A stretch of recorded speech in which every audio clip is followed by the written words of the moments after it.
मोहम्मद से वफा तूने तो हम तेरे हैं, ये जहां चीज है क्या लोहो कलम तेरे हैं। आज ओआईसी का इजलास मेरे मुल्क में मुनक्किद हुआ। 57 मुस्लिम ममालिक में से अल्लाह ने मेरे वतन को ये इज्जत बख्शी कि वो इसकी मेजबानी कर सके, मगर बात मेजबानी से भी आगे बढ़ गई। आज जब मैंने इमरान खान को इस्लाम और मुसलमानों की हालत पर बोलते सुना तो सोच के गहरे समुद्र में डूब गया। आज अरब समेत तमाम मुस्लिम ममालिक के वज़रा और सरबराहान के सामने खड़ा शख्स इमरान खान किसी तौर भी एक आम अजमी नहीं लग रहा था। वो इस्लाम की तारीख का एक एक पन्ना खोलकर मुस्लिम दुनिया को झिंझोड़ रहा था। उसने कहा कि तस्लीम करना पड़ेगा 50 साल की ओआईसी मसला कश्मीर और मसला फलस्तीन पर फेल हो चुकी है। तस्लीम करें कि हमारी आवाज नहीं सुनी जाती।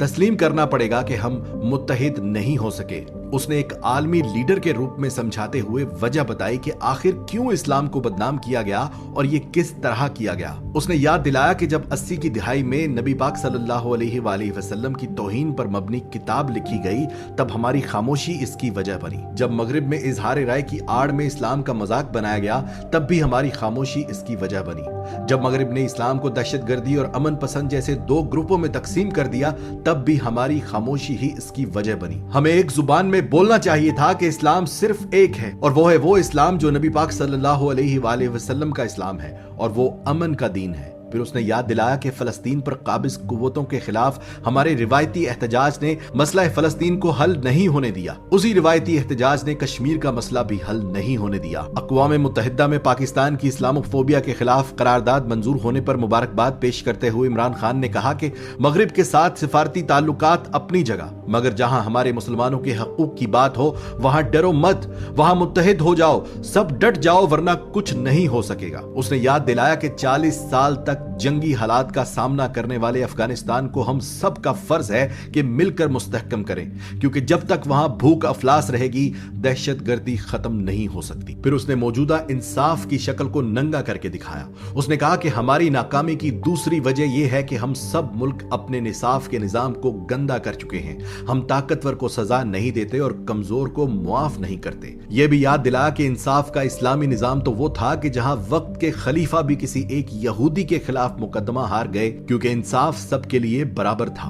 फिर हम सब कैसे मुसलमान हैं जो अपनी तारीख के बरक्स इंसाफ कर रहे हैं। फिर उसने इंसानी हकूक के बारे में बात की कि मेरा दीन कहता है बेटियों को जायदाद में हिस्सा दो। बदकिस्मती से मेरे मुल्क में भी 90% बेटियां विरासत में हिस्से से महरूम कर दी जाती थीं, इसलिए मुझे कानून पास करना पड़ा कि कोई बेटी जायदाद में हिस्से से महरूम न रहे। उसने ये भी याद दिलाया कि जमीन पर इंसाफ कायम करना बहुत बड़ी जिम्मेदारी है। उसने कहा कि अपने गुलामों को या तो नबी पाक सल्लल्लाहु अलैहि वसल्लम की पैरवी करते हुए आजाद कर दो, और अगर आजाद नहीं कर सकते तो अपने खानदान के फर्द बराबर इज्जत दो। उसने कश्मीर पर होते आ रहे मुजालिम पर खुलकर बात की। उसने अक़वाम मुत्तहिदा में कश्मीरियों को दिए गए हकूक को पामाल करने पर भारत की सख्त मुजम्मत की। उसने बताया कि जिनीवा कन्वेंशन के तहत कश्मीर की तकसीम नहीं की जा सकती, उसके बावजूद वो कानून तोड़कर कश्मीर का स्टेटस तब्दील करके भारत ने सख्त गलती की। और जब तक हम 1.5 अरब मुसलमान एक आवाज होकर अपने जाती मुफादात को अलग रखकर अपने मुसलमानों के हकूक के लिए आवाज नहीं उठाएंगे, उन्हें आजादी नहीं मिल सकती। दोस्तों, पिछले 50 सालों में यही ओआईसी थी, यही मुस्लिम उम्मत थी, यही इजलास हो रहे थे, लेकिन यह पहली बार हुआ कि अक़वाम मुत्तहिदा में इस्लामोफोबिया के खिलाफ कोई करारदाद मंजूर हो सकी। यही पाकिस्तान था, यही असेंबलियां थी, यही वजीर थे, मगर यह पहली बार मुमकिन हुआ कि मुस्लिम ममालिक के सरबराहान को इन कड़वे मगर खरे अल्फाज में अपनी गलतियों और कमजोरियों का जायजा लेने के लिए कहा गया। मेरे वतन का सरबराह बोल रहा था और उसके अल्फाज के सहर में कैद तमाम मुस्लिम ममालिक उसकी गुफ्तगू सुन रहे थे। मेरा ईमान है कि इमरान खान को यह जज्बा, यह सहर अंगेज अंदाज़े गुफ्तगू मेरे अल्लाह की इनायत है। डॉक्टर इसरार अहमद मरहूम, जनरल हमीद गुल मरहूम, तारिक अजीज मरहूम के अल्फाज मेरे कानों में गूंज रहे हैं। उन सब का कहना था कि पाकिस्तान दुनिया में एक राज है, यह अपना किरदार अदा करने के लिए बनाया गया है।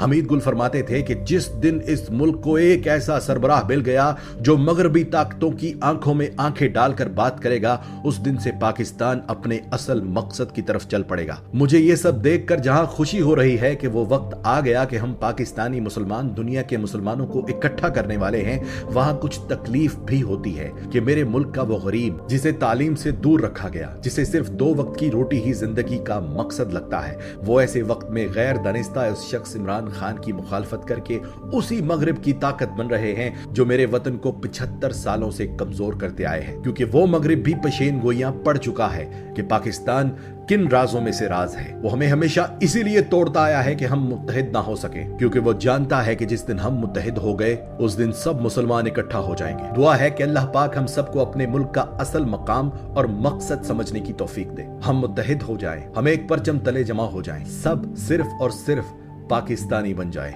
पाकिस्तान जिंदाबाद।